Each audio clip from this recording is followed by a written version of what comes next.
Good morning students. आज इस video में हम डिस्कस करने वाले हैं next topic of how do organisms reproduce which is female reproductive system. So like male gametes are produced in the male reproductive system, female gametes are produced in female reproductive system, and the female gamete is also called as the egg cell, which is produced inside these structures which are called as ovaries. Now these ovaries, there are two ovaries which are present in the human reproductive system, and each ovary they already contains a lot of immature eggs when the girl is born.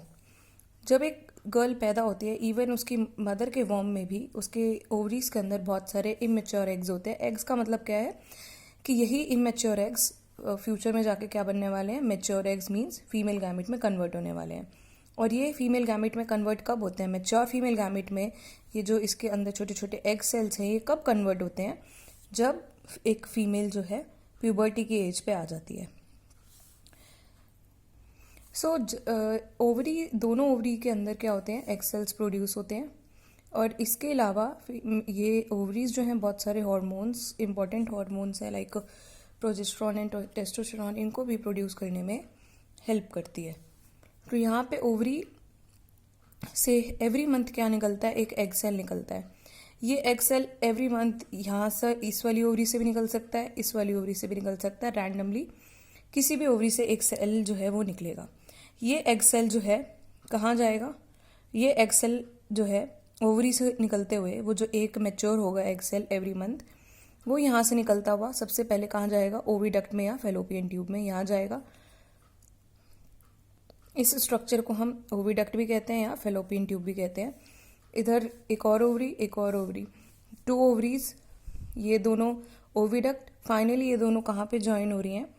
ये oviducts जो हैं unite हो रही हैं एक elastic bag जैसे structure में.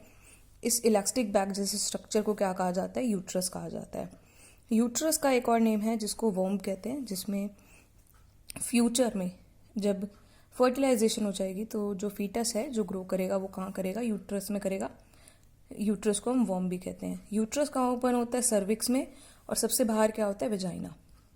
Vagina जो है that is the opening to the outside. So sperm जो है वो कहाँ से एंटर करेगा? अगर फर्टिलाइजेशन होनी है तो स्पर्म को कहाँ से एंटर करना पड़ेगा? स्पर्म को इधर वेजाइना से एंटर करना पड़ेगा. तो स्पर्म की एंट्री कब होती है? During the sexual intercourse. तो यहाँ पे जैसे स्पर्म है, स्पर्म एंटर करेगा एंड फाइनली स्पर्म ऊपर जाएगा चलता चलता चलता, और यहाँ से एक एग सेल आ रहा होगा.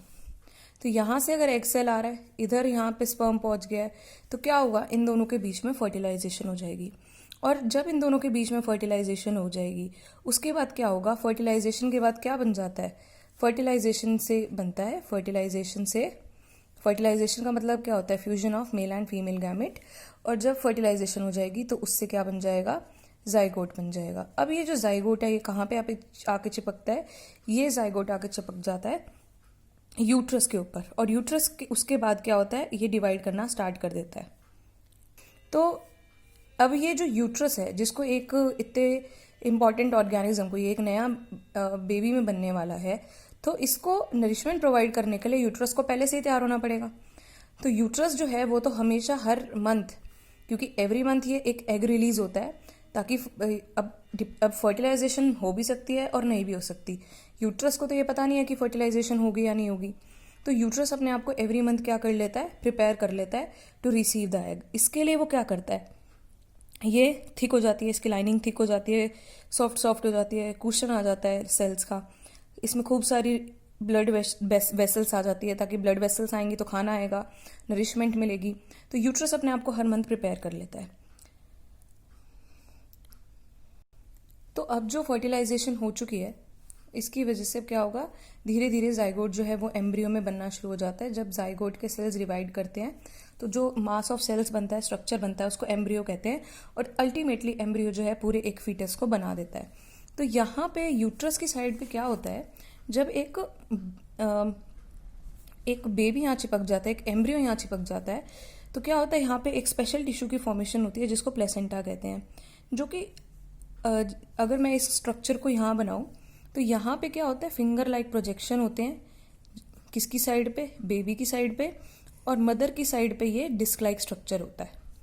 ठीक है, ये मदर की साइड का हो गया और ये जो है ये एम्ब्रियो की साइड का हो गया। तो ये एक तरीके से दोनों के बीच का एक रास्ता है। और किस चीज के लिए रास्ता है, मदर जो है, मदर क्या करती है, मदर अच्छी अच्छी चीजें देती है, मदर खाना देती है, मदर ऑक्सीजन देगी, यहाँ पे खूब सारी ब्लड वेसल्स होती हैं।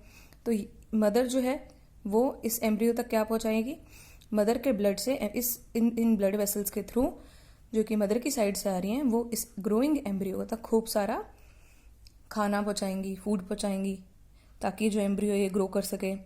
मीन्स ग्लूकोज पहुंचाएंगी, ऑक्सीजन पहुंचाएंगी, ताकि उससे एनर्जी निकल सके। और बच्चा क्या करेगा, बच्चा जो है, एम्ब्रियो जो है वो क्या करेगा, वो वेस्ट देगा। तो मम्मी जो होती है, मम्मी तो वेस्ट भी, मम्मी अपने बच्चों का हर प्रॉब्लम को अपने अंदर ले लेती है। तो इसी तरीके से एम्ब्रियो के जो वेस्ट है, जो कि एम्ब्रियो के लिए हार्मफुल है, वो कहाँ चला जाएगा, वो मदर के ब्लड में चला जाएगा। तो ये किसके थ्रू हो पाता है, ये इस टिश्यू के थ्रू हो पाता है, जिसको हम क्या कहते हैं, प्लेसेंटा कहते हैं। तो प्लेसेंटा क्या होती है, disc like structure on the mother side, और विलाई लाइक स्ट्रक्चर जो होती है वो एम्ब्रियो की साइड पे होती है।